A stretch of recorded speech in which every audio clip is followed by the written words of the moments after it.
This mirror is out to get me. Why did I look like there was someone behind me in that last shot? Anyways, I'm gonna tell you about it while I take this off. I tried to just ignore my last encounter with the mirror when my reflection didn't reflect me, but I was still feeling uneasy about it. It seemed like the more that I ignored it, the worse it got. Every time I'd walk by, my reflection would be doing something different and not what I was doing at all. Sometimes I would notice that it had a different hairstyle than what I was wearing. And sometimes it would mimic me and just be slightly off. I decided it was probably best if I just got rid of it altogether. But I spent over $100 on it, so I didn't want to just throw it away. Oh my gosh, I put this on so wrong. There's like something on it. Anyways, I hauled that mirror up to the attic. I threw a sheet over it to make sure I would not see my reflection in it again. And then I went to bed. But the next morning when I woke up, the mirror was back, just hanging on the wall. And that's when I realized I was dealing with something far more sinister than I could ever imagine.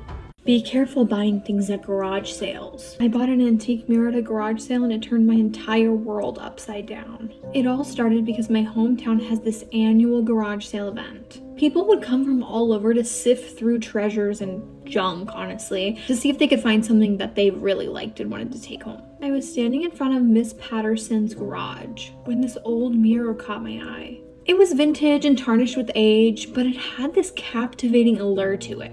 You guys know I love antiquing, and I could tell that this mirror had history. I couldn't resist. I bought it, hoping it would add some kind of antique charm to my room. And I mean, it did do something. I wouldn't call it charm. An air of mystery, maybe. After I hung that thing on the wall, it changed the presence of the entire room. It wasn't until later that night that I noticed something was very, very wrong. I was in my room just admiring my new purchase when I noticed something strange about my reflection. It was smiling, but I wasn't. I took a step back and that's when I noticed it wasn't mimicking me at all. Because when I stepped back in fear, it didn't budge.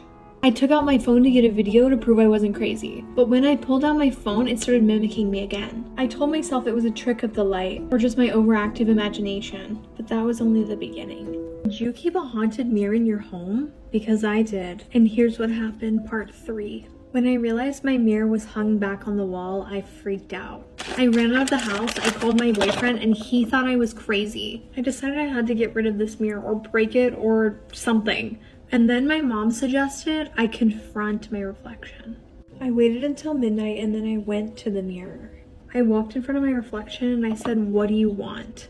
And to my shock and horror, it responded. What it said chilled me to the bone. I'll never forget the night that my own reflection told me, "Let me out."